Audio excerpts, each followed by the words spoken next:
Um projeto piloto adotado pelo Serviço Funerário Municipal colocou 6 cães para fazer a guarda. Os cães ficam em um canil montado pela empresa responsável pelo projeto e, de acordo com o serviço funerário, após as 18 horas, os animais são colocados em pontos estratégicos do cemitério e presos a um cabo de aço. Com o sucesso, o projeto pode ser estendido para outros cemitérios municipais. No Em Discussão de hoje, vamos debater uma proposta apresentada aqui na Assembleia que proíbe o uso de cães de guarda para o exercício de segurança e vigilância patrimonial. Para discutir o assunto, estamos recebendo o autor do projeto, o deputado Feliciano Filho, do PEN, Silvana Andrade, presidente da ANDA, Agência de Notícias de Direitos Animais, Rita Duval, advogada, e o Dr. José de Souza Lima Neto, advogado e representante da ONG 100% Animal. Bom, eu queria falar primeiro com o deputado Feliciano. Eu queria que você falasse um pouquinho para a gente sobre um projeto de lei que o senhor criou, o senhor desenvolveu, que está diretamente ligado a essa exposição que os animais de vigia, né, estão aí principalmente cemitérios, casas de shows, a gente vê em muitas situações. É verdade, é um projeto que estava na gaveta já há muito tempo. Ele estava elaborando, inclusive era um projeto muito mais complexo que esse, envolvia inclusive... Primeiro eu tomei o cuidado de dar um prazo para que as pessoas, os empresários, né, seja pessoa física ou jurídica, tivesse para poder recolocar esses animais a novos lares e tal, porque se for um projeto que fala está proibido a partir de hoje, com certeza parece que tem 100 mil, mais de 100 mil animais que iriam ser mortos ou abandonados nas ruas, porque as empresas elas não conseguiriam mantê-los, porque o custo é alto e a gente sabe já, por conta de ter conhecimento de algumas empresas não muito abonadas, muito boas, que iriam fazer isso. Então, tenho o meu cuidado, deram um prazo de 1 ano, né, para as pessoas poderem recolocar os animais de volta à sociedade através de programa de adoção. Mas o projeto que eu havia feito anteriormente, que eu acabei modificando por conta da premência, era um projeto que previa, inclusive, nesse período, estancaria, primeiro cadastraria todos os animais, depois não poderia mais procriar, nem comprar, adquirir por adoção, nada, e sim pegaria os animais considerados mordedores dos canis municipais que eram para sair. Mas como está maior complexidade, muita complexidade, e a premência me chamou a atenção, eu acabei protocolando esse projeto, dando um prazo para as pessoas se desfazerem. O que fez o estopim de colocar esse projeto rápido agora foi a questão esse caso do cemitério. Eu recebi várias denúncias de que os animais estavam lá em situação precária, que estava havendo ali crime de crueldade. E aí eu pedi para uma bióloga ir até o local, recebi a primeira denúncia do pessoal do Rancho dos Gnomos, e aí a bióloga foi até lá e constatou, foi um assessor meu, fotografou junto com a Polícia Ambiental Militar, e aí constatou realmente que tinha um tapume, né, de madeira do lado do muro, e os animais ficavam numa casinha com uma cobertura muito pequena, e essa cobertura, com aquelas chuvas, formava uma lama, ou seja, eles tomavam toda aquela chuva e com toda aquela lama embaixo, ou seja, não tinha uma infraestrutura nenhuma. E dos 6 canis, apenas um tinha água.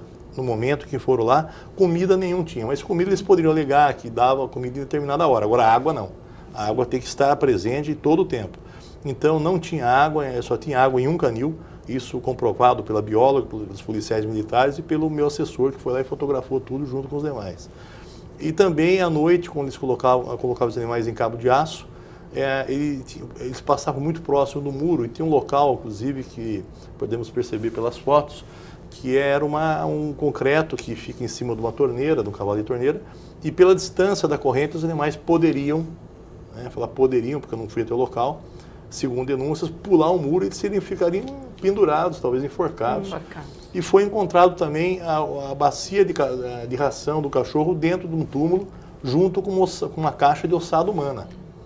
Quer dizer, é absurdo, é um absurdo, disseram que eu não conheço a empresa, mas eu acho que está tudo errado, né? Eu acho que...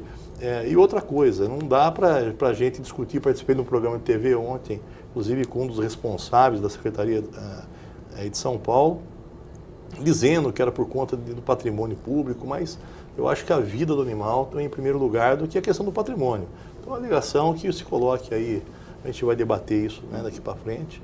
Mas a questão de colocar funcionário, gerar mais emprego, enfim, vigilância eletrônica, mas eu acho que o projeto em si foi em função de preservar a vida dos animais. Por isso que eu protocolei imediatamente, porque quando eu vi que a prefeitura queria estender isso para todos os outros cemitérios, então eu resolvi protocolar o projeto o mais rápido possível.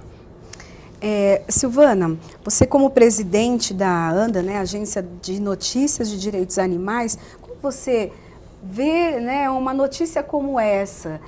Lembrando que esses animais eles ficavam o tempo todo presos, porque à noite, durante o dia eles ficavam reclusos e à noite presos a um cabo de aço. E a gente sabe que os animais precisam, né, de espaço. Exatamente. Eu acho muito triste empresas que trabalham ou ganham dinheiro dessa forma gananciosa e inconsciente na exploração de animais. É uma atividade extremamente perigosa para os cães e que não oferece segurança para as pessoas ou para o patrimônio. Porque burlar, e principalmente nessa condição em que os animais estão no cemitério do Araçá, por exemplo, onde eles estão presos por cabos de aço, eles são alvos fáceis. Uma pessoa que chegar com um revólver, ele não precisa se aproximar muito para matar e roubar o que quiser. Além disso, os cães, principalmente os machos, se você chegar com uma cadela no cio, acabou a vigilância. Então, existem várias formas. É uma exploração cruel, eu acredito que deveria ser tipificado como um crime. Não é? Porque você deixar um animal como alvo é como existem rinhas de urso, onde eles são presos a cabos. Né? E eles ficam sem poder se defenderem, sem poder fugir ou mesmo atacar. Então, as pessoas que estão mal intencionadas, os bandidos que quiserem roubar, não vai oferecer, vamos dizer assim, defesa alguma ao patrimônio. Né? Porque vai pular, vai com armas e isso não é essa questão. Eu fico muito decepcionada também com o poder público, com o prefeito e a administração municipal aqui de São Paulo em optar por esse tipo de serviço, porque mostra e demonstra uma inconsciência muito grande em relação aos direitos animais. Hoje a sociedade cada dia mais reconhece e exige que o poder público, exige que os legisladores, enfim, façam leis e que o mundo jurídico, que os magistrados, enfim, tenham um respeito e reconheçam os animais como sujeitos de direito. Então, a Prefeitura de São Paulo dá um grande passo atrás, enquanto em outros países, né, e mesmo aqui no Brasil a gente tem 5 estados, né, com essa lei que o Feliciano está apresentando agora, abolindo esse tipo de serviço. São Paulo, uma cidade que é um exemplo, que é o carro-chefe do Brasil, aprova e quer expandir isso para outros setores. Não é bom para se proteger, não vai nunca se proteger o patrimônio com animais, porque daqui a pouco vão inventar cobras, né? Então, enfim, a gente precisa que essas empresas mudem. A gente estava comentando aqui, antes do programa iniciar, elas podem continuar com o serviço de guarda, de vigilância de patrimônio, mas contratando pessoas. Isso a gente vai estimular, inclusive, a nossa economia, e não com animais. Existem recursos tecnológicos, a prefeitura pode fazer convênios com empresas, enfim, parcerias com iniciativa privada para a proteção do patrimônio. Então, eu acredito que essa foi essa decisão da Prefeitura de São Paulo é extremamente lamentável e vergonhosa. Doutora Rita, queria que a senhora falasse um pouco, então, da questão da lei, né? A Silvana comentou, né, que precisava ter uma lei, então, que fosse mais efetiva, até para combater esse tipo de maldade. Claro. Antes de mais nada, eu concordo com a Silvana e fico pensando que sociedade é essa que nós estamos vivendo, e cada vez a gente precisa de legislar mais para ampliar os mecanismos de proteção, não é? Fora do Brasil, em outros países, o que a gente vê é exatamente o contrário, não é? Quer dizer, há uma ética social no sentido de se estender a proteção aos animais sem que isso precise fazer parte do ordenamento jurídico, não é? Lamentavelmente, a prefeitura optou por usar esse tipo de serviço de guarda, e nós falávamos agora há pouco, antes do programa ter início, que na legislação brasileira os animais se equiparam às cadeiras, aos móveis, porque no Código Civil brasileiro nós só temos duas categorias, né? São as pessoas físicas ou jurídicas e os bens. Então, quem não se enquadra na condição de pessoa, logicamente se enquadra ou está, né, no contexto dos bens. Portanto, os animais são tratados pelo direito civil brasileiro da mesma forma, né?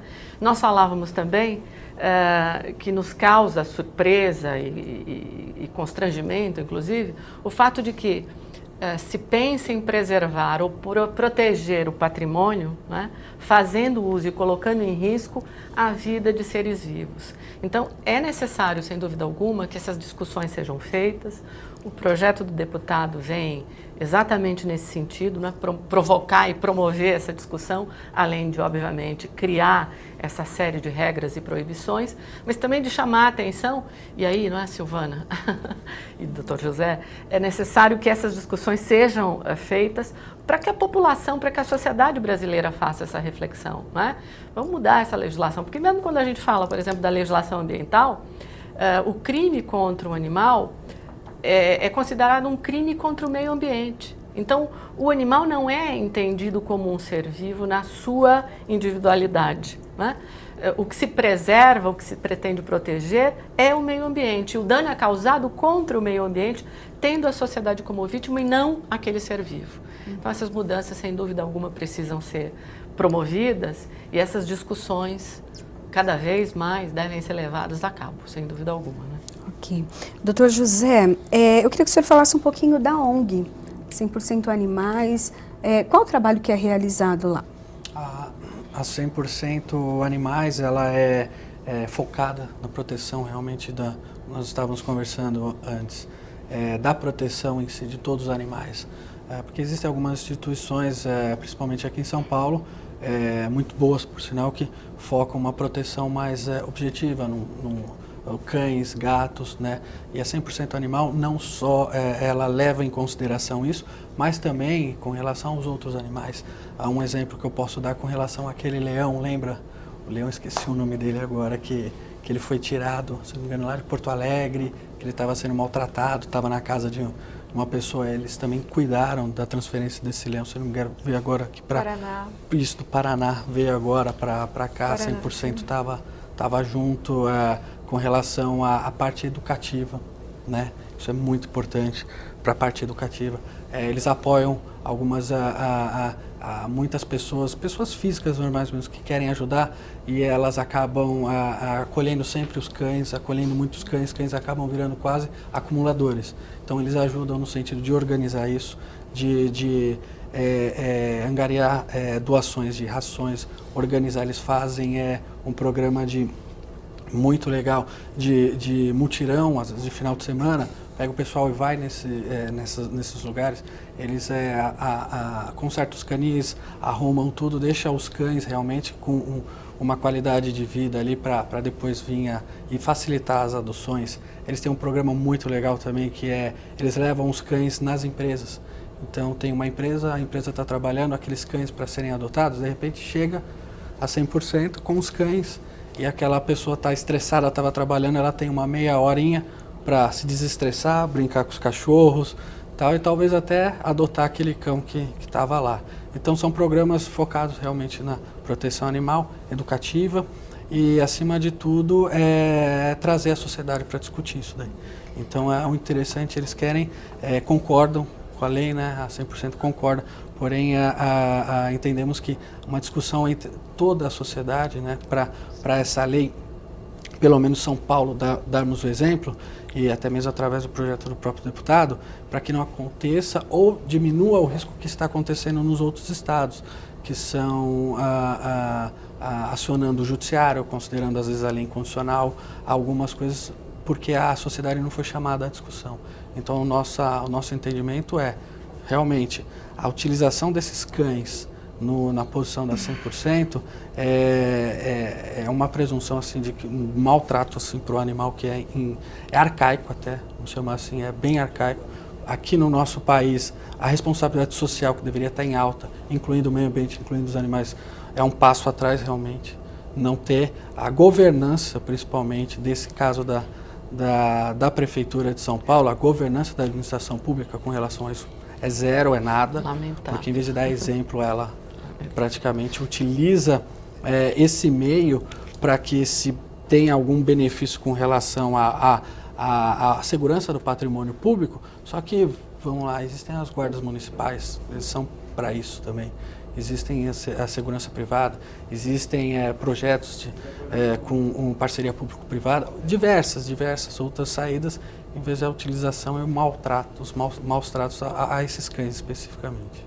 Ok. Bom, nós vamos fazer um breve intervalo, daqui a pouquinho a gente volta falando mais um pouquinho sobre esse projeto que é muito importante para a segurança dos animais.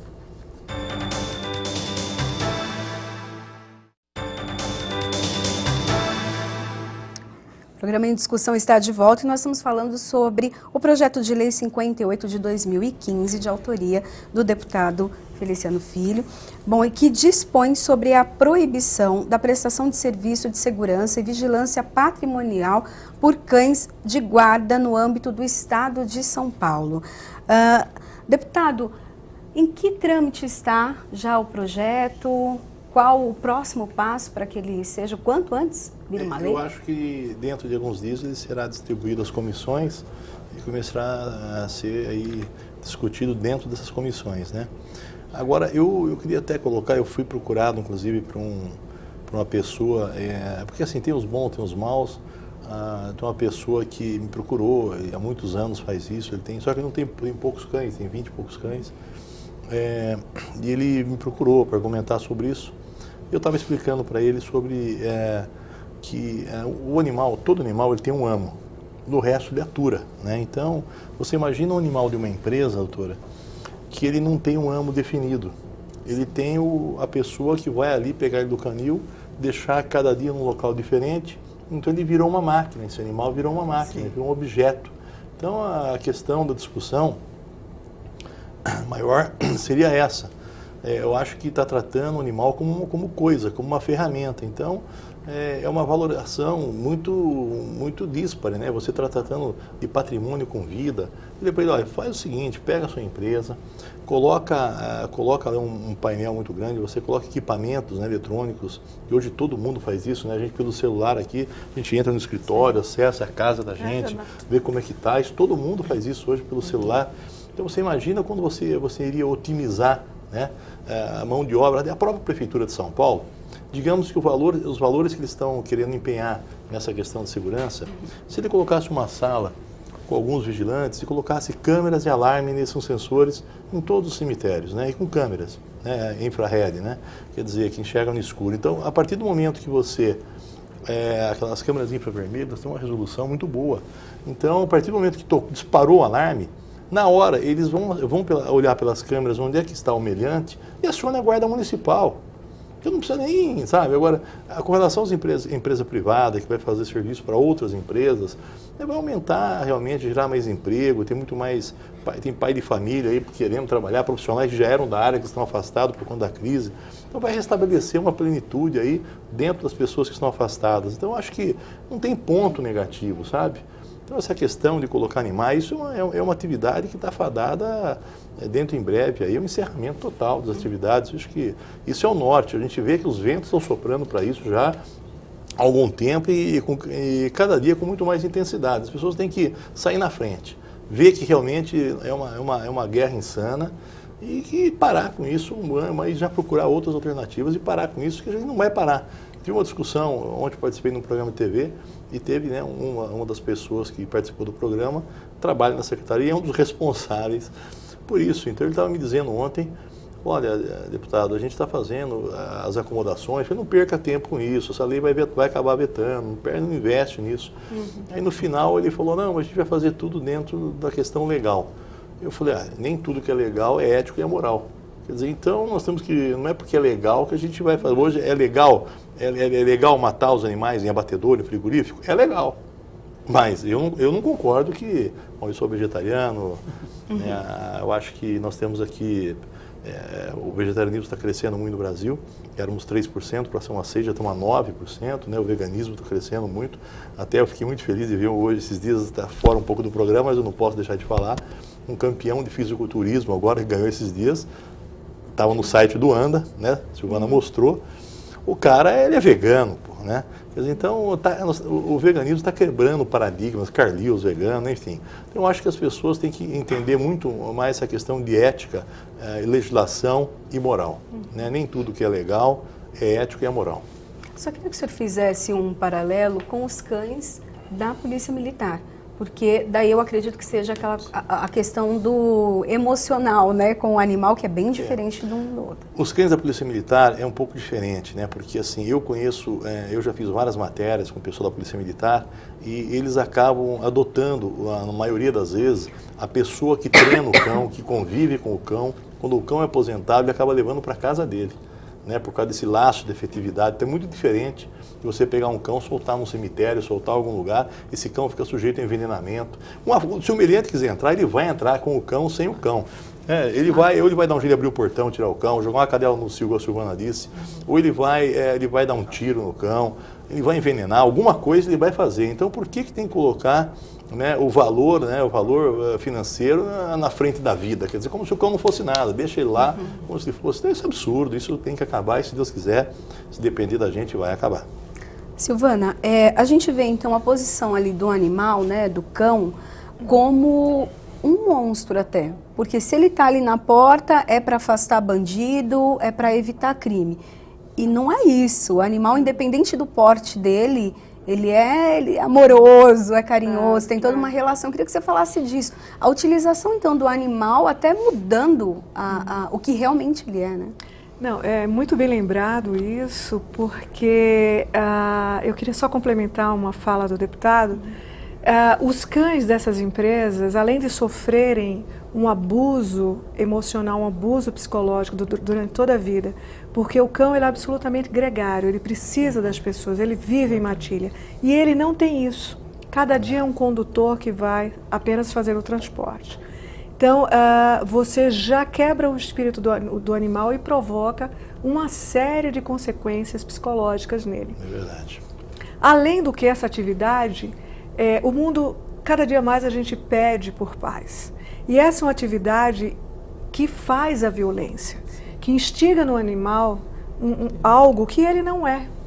Porque assim, qualquer pessoa, mesmo uma criança, se você desde pequena, você incentivar a violência, ela vai se tornar uma pessoa violenta. E é isso que fazem com o animal. Isso deveria ser crime.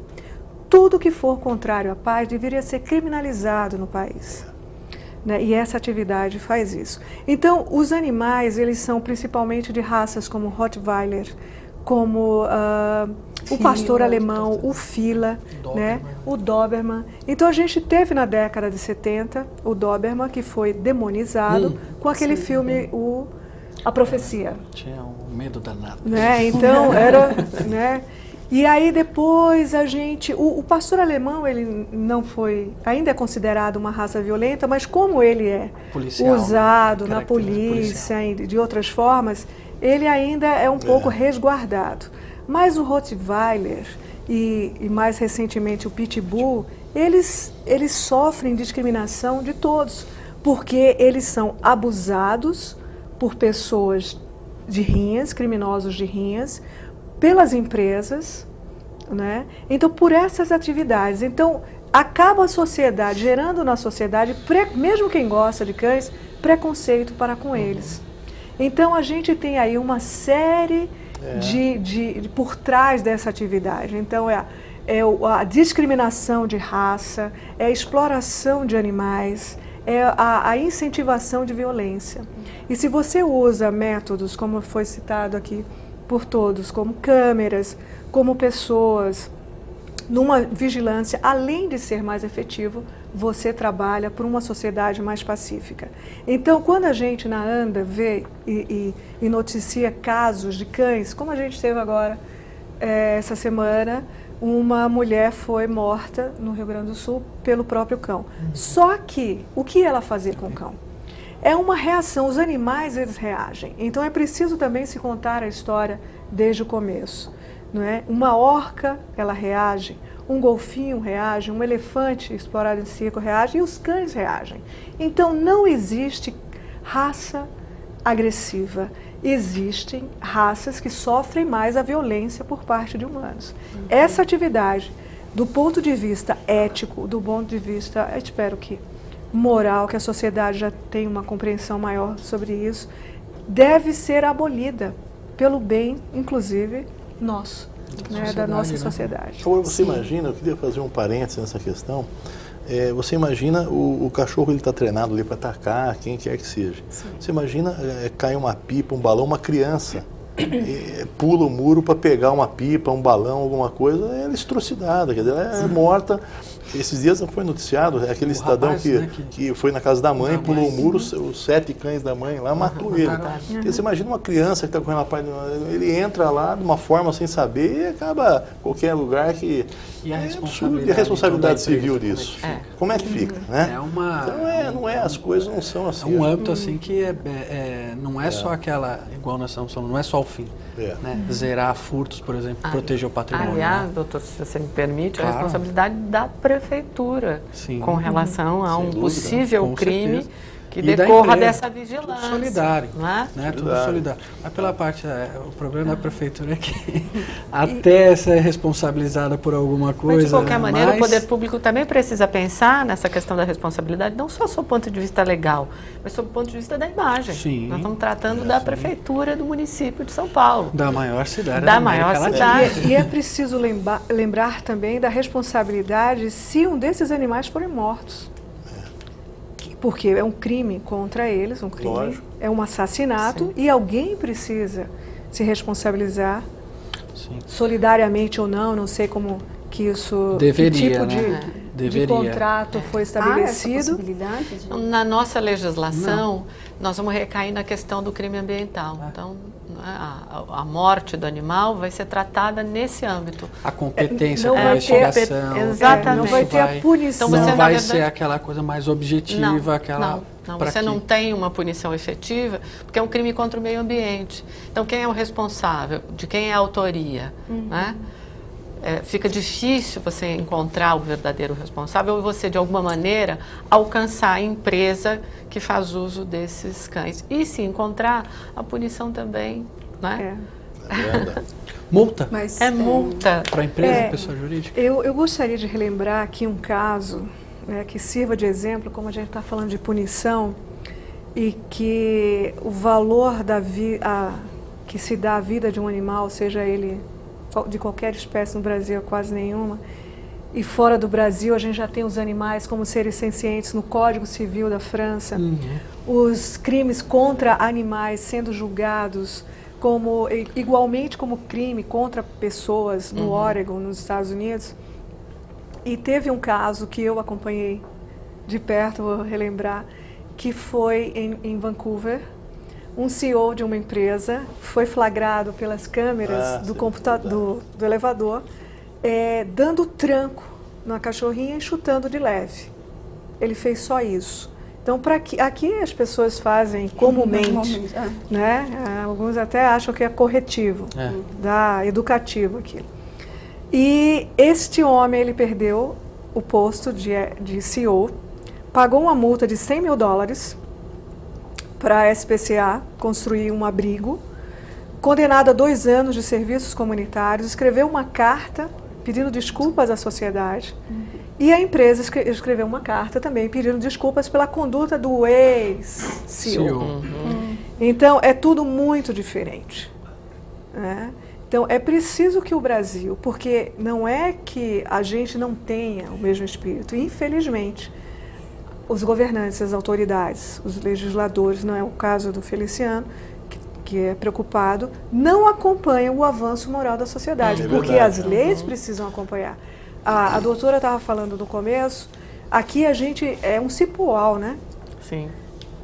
Que a gente tem de leis, o arcabouço jurídico é tão grande que ninguém conhece. Não, A prova, você vira especializado em determinado Determinado assunto. porque, no E geral, assim, só complementando, são tantas leis que dizem outras leis, que vão de encontro, que são inconstitucionais ou que conflitantes com outras leis.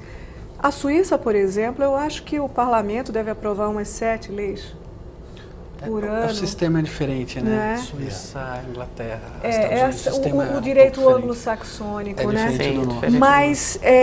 Mas eu acho que a gente faz tantas leis e não há necessidade.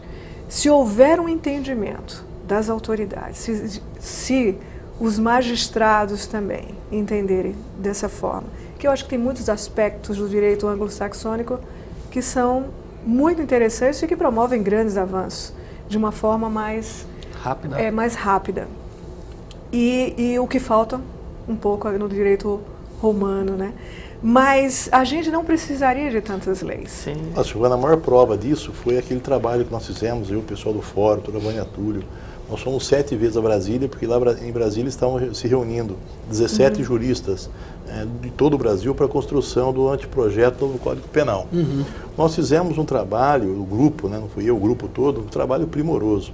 Nós fomos 7 vezes a Brasília, conseguimos mudar o texto do anteprojeto do Código Penal, que se aprovado fosse da forma como nós deixamos, as pessoas hoje que praticam maus tratos sairiam presas. Sim. Aí nós estávamos todos muito felizes, e aí foi entregue para o senador Pedro Táxi, hoje governador. Ele era o relator. Então ele ia fazer a relatoria para poder aprovar, entregar para o presidente do Senado, colocar em votação, para depois ir para a Câmara, enfim. Nós sabíamos que teríamos uma certa resistência quando chegasse de encontro no Congresso com a bancada ruralista. Isso já sabemos disso. Mas não esperávamos que o relator ele firmou um compromisso. Estava eu presente, a doutora Vânia Túlio, estava o Alexander, que ele é da Polícia Federal e protetor de animais de Goiânia. Nós estávamos nessa reunião, ele afirmou que ele manteria os avanços que nós conseguimos a duras penas, né? Não foi fácil o trabalho que nós fizemos. E, para surpresa nossa, ele acabou retroagindo todo aquele avanço, aquele trabalho que nós fizemos, foi jogado por terra. Então, eu não entendo, quer dizer, é mais ou menos disso, né, que a Silvana acabou de dizer agora, a falta de, eu acho que a questão cultural não avançou, a legislação não está avançando, né, estamos muito aquém em termos de sensibilidade, de entender, né, que aqueles precisam da gente, que precisam, é uma falta de sensibilidade violenta, né? Eu acho que está faltando um pouco mais de Deus no coração, um pouco mais de amor ao próximo, de um pouco mais de espiritualidade. Nós vamos fazer um pequeno intervalo, mas a gente vai voltar depois comentando sobre isso mesmo. E uma coisa que eu já jogo aqui na discussão para a gente pensar é: o animal, de repente, ele não tem esse respeito ou essa consideração porque as pessoas não o veem como um ser, mas como um objeto, principalmente na questão, até como pet, como um objeto. Daqui a pouquinho a gente volta.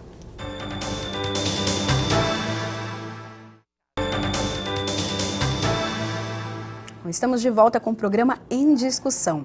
E no bloco anterior, joguei aqui uma pimentinha, então, eu queria que vocês falassem essa questão. A legislação precisa avançar, mas ela não avançou ainda porque o animal não é respeitado como deveria ser, não é encarado como ele realmente é, como um ser? Eu acho que o poder econômico tem um papel fundamental nessa questão. Eu sempre digo, apesar de ter feito mais de 3 mil resgates de animais, ter realizado por volta de 3 mil feiras, doado 30 mil animais, esse trabalho foi focado em 90% em cães e gatos, né? Temos casos de todos, né? Cavalo, vaca, enfim, silvestres, exóticos, mas nós estávamos para iniciar um documentário e eu acabei fazendo uma compilação de quantos animais eram mortos no Brasil, em termos de frango, porcos, abate de bovinos. E eu estabeleci, quando eu fazia minhas palestras antes, sem ter esses números na mão, eu dizia para as pessoas que quando você vai fazer uma palestra, as pessoas estão ali sentadas, focadas única e exclusivamente na questão de cães e gatos, que é o que a gente vivencia no dia a dia. Ele contato mais direto, então a gente está mais de frente e mais sensível a essa questão. E eu dizia, gente, se nós somarmos o sofrimento dos animais em circo, rodeio, tráfico de animais, vaquejada, centro de controle de zoonoses, animais, se nós pegássemos tudo isso, eu dizia, isso representa, era um chute que eu dava, que eu não tinha um número exato, eu dizia, isso representa apenas 10% do sofrimento dos animais, porque 90% estão dentro dos abatedouros, né?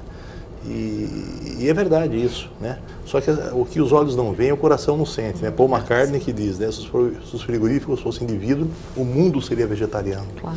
Então a gente não vê, a gente está na rua, vê um cãozinho atropelado, só que naquele momento tem um boi sendo cortado vivo.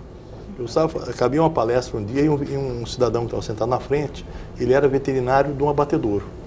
Ele falou para mim, Feliciano, eu vou te confessar uma coisa. À noite, às vezes quando eu vou dormir, tem noite que eu não consigo dormir, que eu escuto o berro dos bois. Porque é uma linha de montagem, um atrás do outro.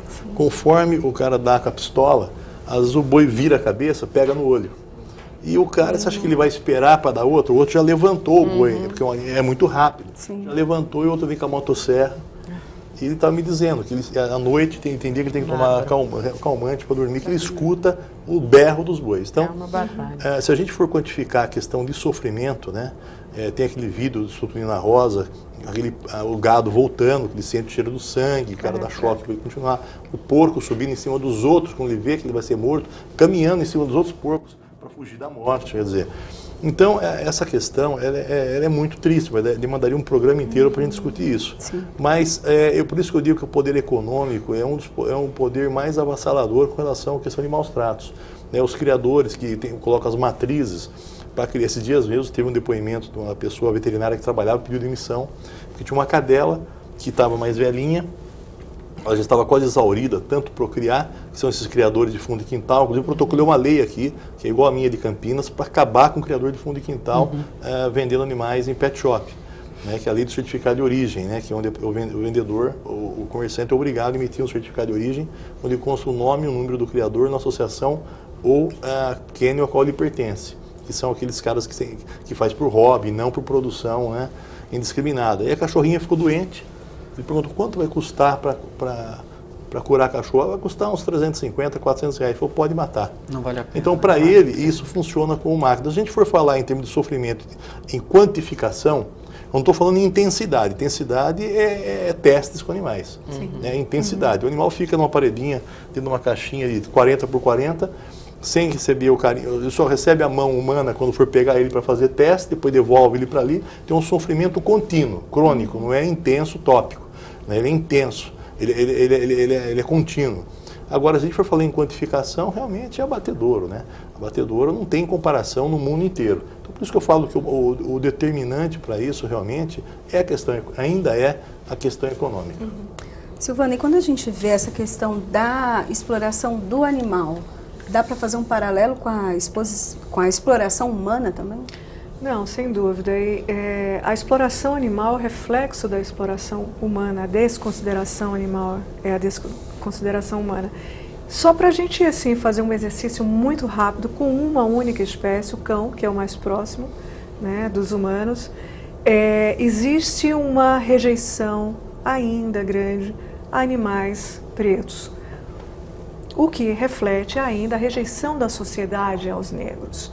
E daí a gente vai estendendo para outras formas. Animais com deficiência, em geral, eles são mortos. Eu não digo eutanasiados, porque são assassinados, essa é a palavra correta. Eu no uso de eufemismo. E por que as pessoas não aceitam? Quem tem filhos com algum tipo de deficiência sofre muito, não por causa daquele ser, daquela criança, mas pelo que aquela criança vai enfrentar na sociedade. A gente tem, eu não trabalho, mas os protetores trabalham com cães que são, ou gatos ansiosos, que têm problemas de comportamento. Eles são também de difícil adoção, assim como é de difícil aceitação as pessoas com transtornos mentais ou com problemas comportamentais. Animais fora do padrão, que são aqueles grandes. Eu estou falando só do cachorro, é um animal grande demais, ou é gordo. Também não se adota com facilidade, ou não se quer. Temos um outro exemplo, os animais que são idosos. Ninguém quer porque vai custar caro, é muito medicamento, e eles acabam ali, né, vivendo o resto da vida ou com uma pessoa muito generosa ou nos abrigos sem receber o carinho de uma família, porque no abrigo é muito diluído, né, o trabalho. E a sociedade também discrimina o idoso, assim como discrimina pessoas com doenças terminais. Inclusive, eu gostaria de falar aqui para vocês, existe um projeto que está sendo vai ser agora em abril inaugurado, que vai ser o primeiro centro de cuidados paliativos de animais. Então o animal ele está terminal, em estado terminal, para não ser morto, ele vai para esse centro que vai ser em São Bernardo. É um trabalho muito interessante. Então isso eu quero dizer que a exploração do animal é também a nossa exploração. A discriminação contra o animal é a discriminação contra a pessoa. É preciso que tenhamos esse entendimento e que a própria sociedade, todas as causas são uma só. Quando se tem uma causa, seja até animal, quando é homossexual, quer discriminado. É discriminado, quer matar. A gente teve casos recentemente, um touro na Inglaterra, que ele foi salvo, mas como ele não fazia a cobertura de fêmeas, o fazendeiro queria matar. A sociedade também não aceita os homossexuais. Então, isso é um retrato muito claro. Então, o respeito e o reconhecimento dos direitos dos animais também é o respeito e o reconhecimento dos direitos humanos. E todos precisam entender isso.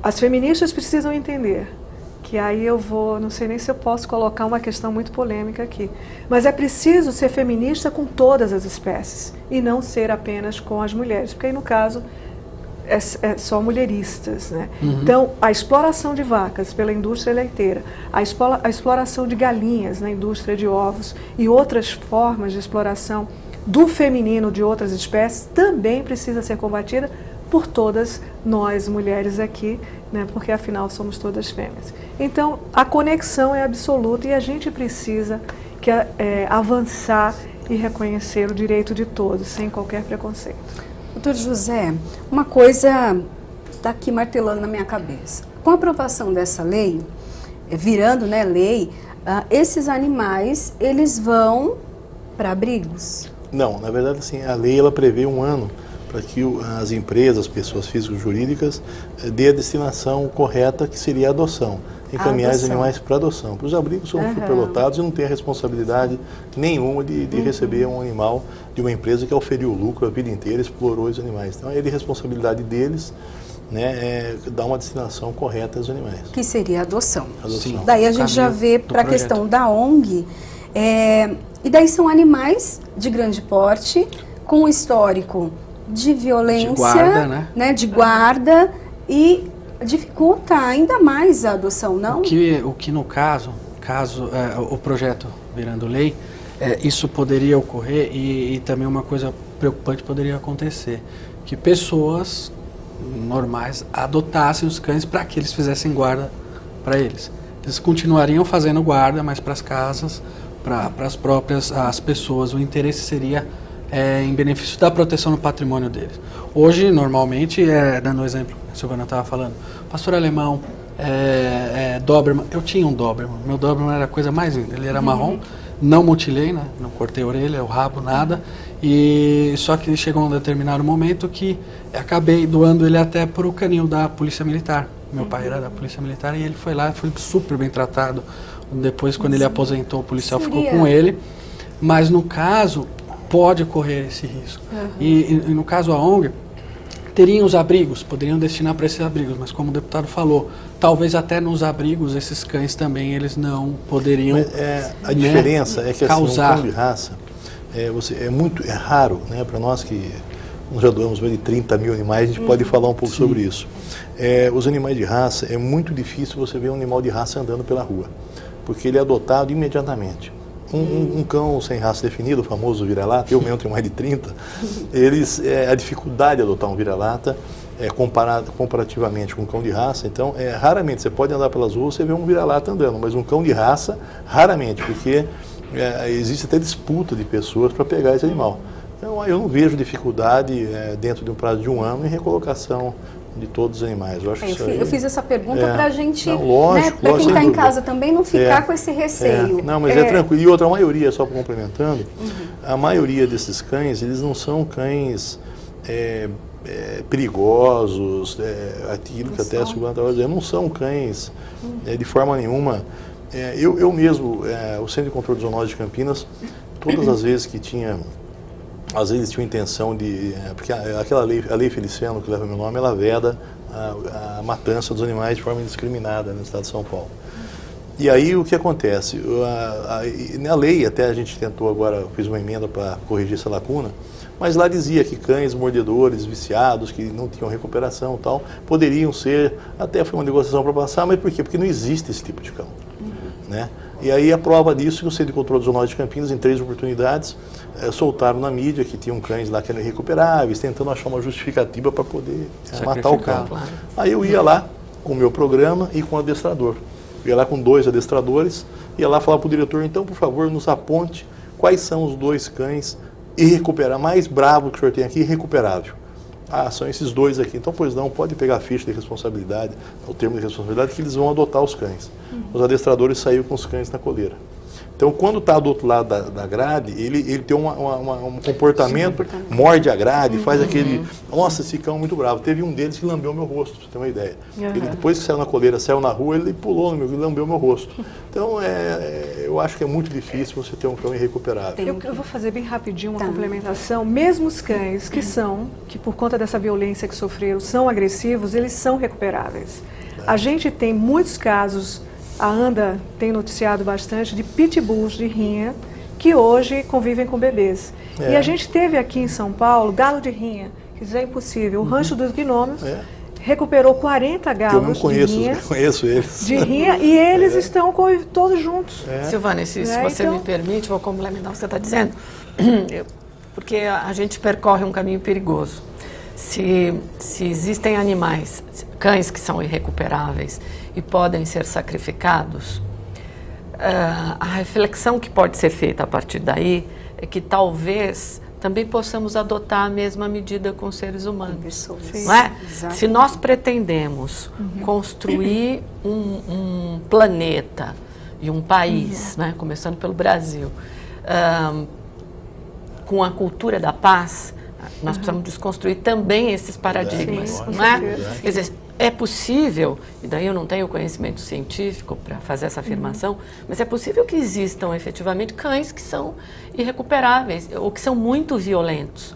Mas isso não quer dizer que eles tenham que ser sacrificados. Exatamente, ou que a saída que a sociedade encontra é o sacrifício desses animais, porque senão...